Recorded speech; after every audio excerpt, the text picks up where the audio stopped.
और जहां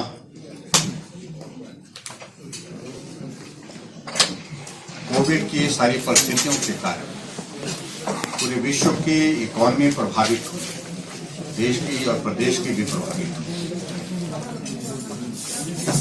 तो बहुत बड़ा संकट हमारे सामने था उस दृष्टि से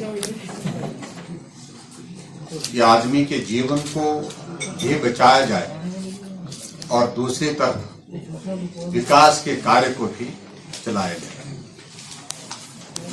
संभवतः ये दौर किसी मुख्यमंत्री के जीवन काल में नहीं था। उससे पहले बहुत कुछ उससे सीखा भी, और लेकिन बहुत सारी चुनौतियों के सामना करते हुए यहाँ तक पहुंचे।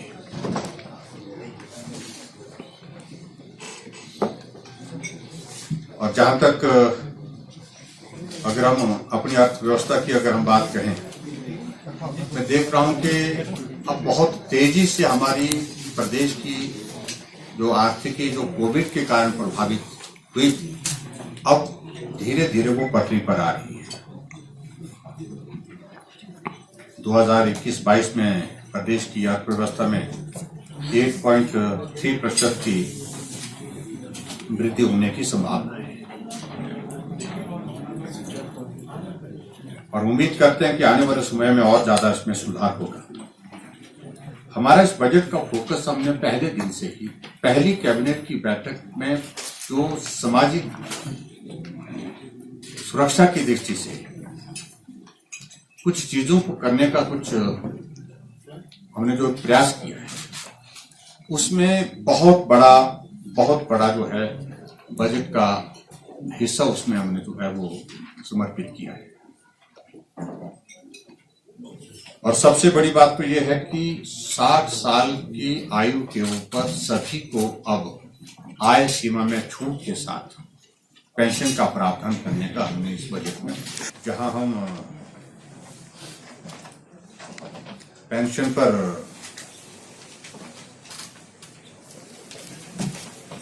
पहले जो है वो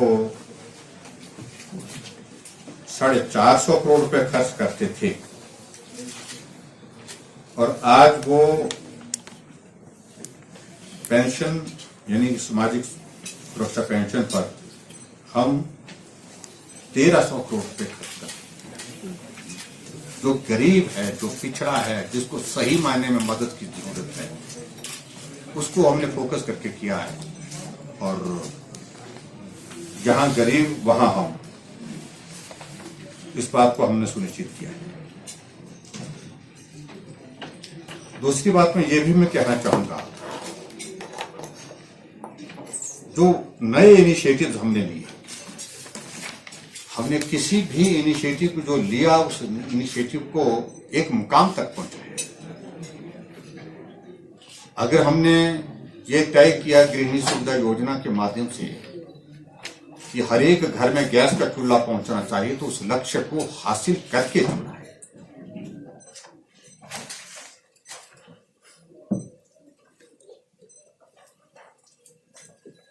और उसमें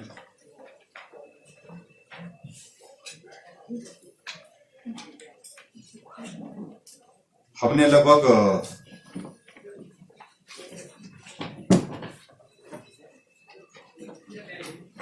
3,25,000 गैस के कनेक्शन दे करके उस लक्ष्य को पूरा किया। 3,25,000 के लगभग चाहिए लक्ष्य। हमने इस बात को भी फोकस किया, जहां हिमाचल प्रदेश में 3,500 और 4,000 के करीब हाउसिंग स्कीम के अंतर्गत मकान दिए जाते थे,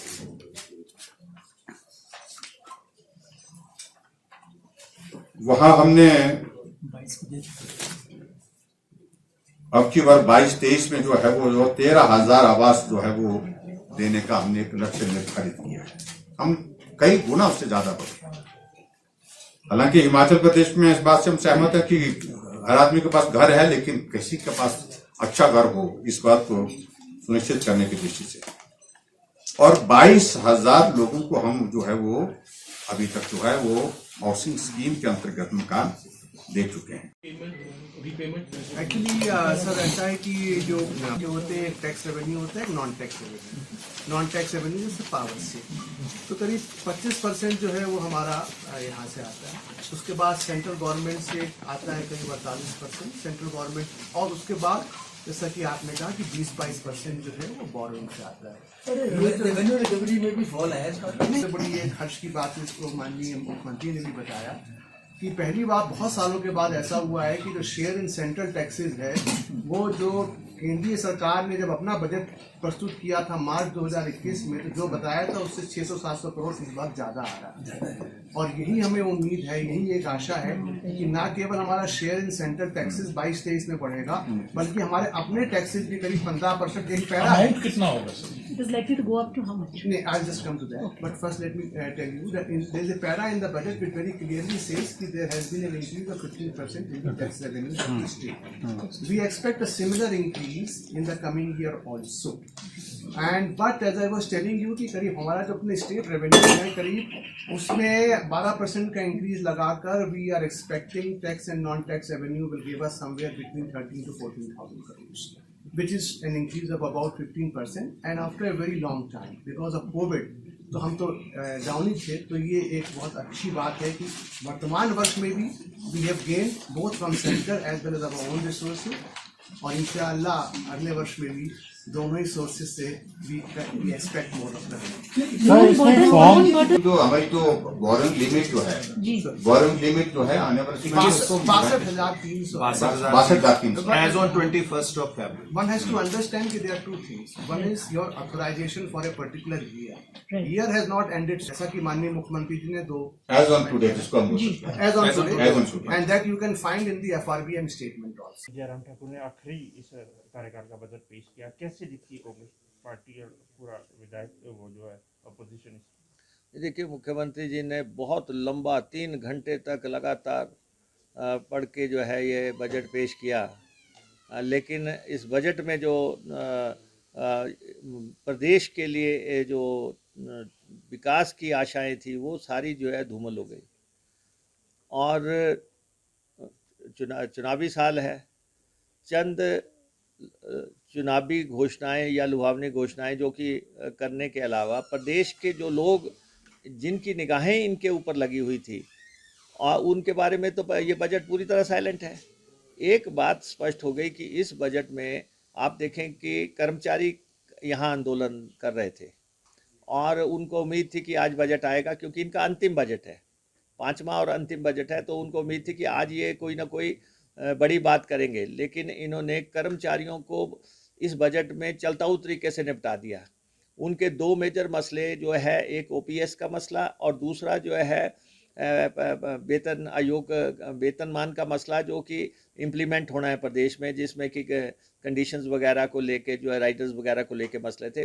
दोनों के बारे में मुख्यमंत्री ने चुप्पी थाम ली, खामोशी, और डॉक्यूमेंट में कहीं कुछ लिखा नहीं। और इसलिए जो है कल कर्मचारी आए थे, उन पे पानी की बौछारें हुई, उन पे डंडे चलाए, उनको रात में यहाँ से खदेड़ा गया, भूखे प्यासे वो आए थे, बात तक मुख्यमंत्री ने नहीं की, वहाँ तक मुख्यमंत्री गए भी नहीं। तो आज सबसे निराश जो है हिमाचल प्रदेश का कर्मचारी होगा, कि जिनको ये उम्मीदें थी यहाँ पे कि मुख्यमंत्री कर्मचारियों से जुड़े कोई बहुत बड़े फैसले करेंगे हैं, तो इसलिए यहाँ पे ओपीएस की बात नहीं हुई। सेकेंडली, आउटसोर्स कर्मचारियों के लिए ये था कि शायद उनकी सेवाओं के सरकारीकरण को लेके कोई नीति निकालते, लेकिन इन्होंने उनका जो है फिक्स्ड सैलरी पे जो है वो भी ठेकेदार के पास ही सर्विस रहे।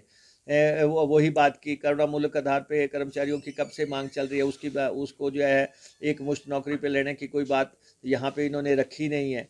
और एसएमसी वालों को थोड़ा सा मानदेय बढ़ा के उनको रेगुलर करने, किसी वर्ग को रेगुलर या नियमित करने की कोशिश नहीं की गई ताकि कोई समस्या रिड्रेस हो। कर्मचारियों के मसले क्या है कि उनको ठेके पे रखते जा रहे हैं, चोर दरवाजों से रखते जा रहे हैं, उनको सरकारी सेवा में लेने, उनको नियमित करने का कोई रास्ता, कोई विकल्प जो है देखा जाए तो ये कुछ नहीं है। तो इसलिए आज जो है कर्मचारी निराश हैं। कहीं पे कुछ ऐसा दिख रहा है कि कोई ऐसी बात हुई है? कोई मसला ऐसा नहीं है। ये सब आंकड़ों का फरेबबाजी है, फर्जीवाड़ा है, और इसलिए जब हम झूठ बोलते हैं तभी इनको ये फिर जो है ऑब्जेक्ट करते हैं। तो लेकिन विकास विकास दर को लेकर पूरी तरह ये जो है गलत तरीके से पिक्चर यहाँ पे रख रहे हैं। और बजट को भी देखो आप कि बजट में पिछली दफ़ा जो है 45% पैसा विकास के लिए था, इस दफ़ा 29 रह गया। इसका मतलब 14-15% का कट लग गया, विकास तो ठप हो गया। विकास के लिए आपके पास पैसा ही नहीं रहा, ना आप इंटरेस्टेड हैं कि कोई विकास करना है, कोई कल्याण करना है। तो इसलिए ये बजट जो है, जो आखिरी बजट या जो चीज़ समझते थे कि ये सरकार जो है इन मुद्दों को एड्रेस करेगी, वो कुछ नहीं है। इसलिए डायरेक्शन लेस है, सिर्फ जुमलाबाजी है, जुमलों पे खेल हो रहा है कि कुछ वर्गों को रियायतों से ज़्यादा इस बजट में कोई भी ठोस सोच हिमाचल के विकास की या हिमाचल को शिखर पे पहुंचाने का जो इनका नारा है, हिमाचल व शिखर पर हिमाचल, ये है सिफर पर हिमाचल बढ़ाने का बजट। कहा कि इनका आर्थिक सर्वेक्षण आंकड़ों की बाजीगिरी है और ये बिल्कुल जो है झूठ का एक पुलिंदा। बड़ा हैरानी की बात हो गई है कि अब विधानसभा में चाहे राज्यपाल के अभिभाषण हो, चाहे बजट हो, चाहे आर्थिक सर्वेक्षण हो, जो झूठ ही झूठ परोसा जा रहा है फिर झूठ यहाँ पे रखते जा रहे हैं। और यहाँ पे जो अब आखिरी बजट है, ये तो आपके सामने महा झूठ साबित होगा, क्योंकि प्रदेश की जनता इनकी और निगाहें लगाई बैठी थी। खास तौर पे कर्मचारी, खास तौर पे बेरोजगार, आम जनता, महंगाई को लेके वो सारे मसले धरे के धरे रह गए। मुख्यमंत्री ने उनमें इंटरेस्ट ही नहीं दिखाया, स्वाय की एक एक्सरसाइज करके कि किस वर्ग को थोड़ा पैसा बढ़ा सकते हैं, वो 2-4-5 वर्गों के पैसे बढ़ाने के स्वाय ये कोई बजट नहीं है। ये बजट में जो लोगों की उम्मीदें हैं वो आज धराशायी हो गई है। निराशा की 14 लाख बेरोजगार हो गए। आपने देखा कि बेरोजगारों के लिए लेके कोई ठोस सोच ही नहीं है सरकार में। सिर्फ यही है, आज का बजट भी इंडिकेट कर रहा है कि चोर दरवाजे से भर्तियां करो, अपने कुछ चहेतों को अगर 5-6 महीने में ठोक सकते हैं तो ठोक लो, अदरवाइज कुछ नहीं है। 30,000 नौकरी लिख दी है, ना कोई उनकी भर्ती का तरीका, ना कोई क्या होगा, कोई मंशा नहीं। पिछले बजट में भी 30,000 नौकरी लिख दी थी, इसमें भी लिख दी। लिखने में क्या जाता है, क्योंकि अब 6 महीने में आपने भर्ती क्या करनी, रेगुलर भर्ती आप कर ही नहीं सकते थे 6 महीने में, क्योंकि उसमें तो समय लगता है पब्लिक सर्विस कमीशन की भर्ती में और सबॉर्डिनेट सिलेक्शन कमीशन की भर्ती में। सिर्फ चोर दरवाजा ही एक इनके लिए उत्तम सहारा है। और उसके बाद आपने महंगाई को लेके कुछ नहीं किया। लोगों की निगाहें लगी थी कि महंगाई को लेके आप कोई रोड मैप देंगे, कोई मास्टर प्लान देंगे, कोई बात महंगाई को लेके नहीं, कोई अनुदान को लेके नहीं, राशन पे कोई योजना को लेके कोई बात नहीं।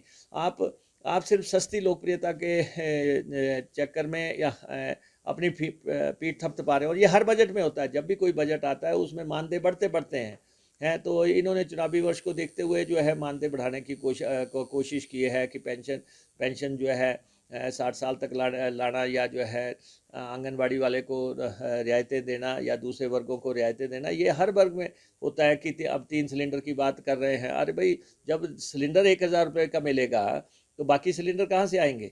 आपको जो है कोई सब्सिडी का ऐलान करते, कोई पैकेज का ऐलान करते, कोई सिलेंडर 500 रुपये का मिलेगा, कोई ऐसी बात करते। ऐसी तो कोई बात हुई नहीं, ना ही तेल सस्ता करने की आपने बात की। और जो प्रदेश के जो मुद्दे थे, जो इनसे हल ही नहीं हुए, जयराम जी से जो मुद्दे 65,000 करोड़ के नेशनल हाईवे, वो हल ही नहीं हुआ। आखिरी साल भी आ गया और 69 नेशनल हाईवे बनाने थे, वो बात ही नहीं हुई। जो हवाई पट्टियां बनानी थी, इवन अपनी मंडी की हवाई पट्टी को भी अभी तकनीकी सैंक्शंस तक की सीमित करके वो उसी में सिमट गए, और कोई और दूसरी हवाई पट्टी आपसे नहीं बनी। रेल लाइनों का मसला था, वो आपसे निपटा नहीं। अभी भी आपने किसी को मैचिंग ग्रांट किसी रेल लाइन को देने की कोई बात नहीं की है। तो और जो है 4 लेन्स को लेके भी मसला वहीं पे अटका पड़ा है। तो ये जो सारे मसले जो लटके थे वो वहीं लटके रह गए, और जो बजट जो है एक और घाटे का बजट पेश हो गया। अब कितना झूठ आप बोलोगे? झूठ ही नहीं, महा झूठ फैलाते जा रहे हो आप। आपने पिछला जो बजट है उसमें -6.2 की ग्रोथ रेट दिखाई थी कि आपका नेगेटिव ग्रोथ थी। इस दफ़ा आपने कह दिया कि हमारी 8 पॉइंट समथिंग ग्रोथ हो गई। इसका मतलब आप 15% की छलांग मार रहे हैं।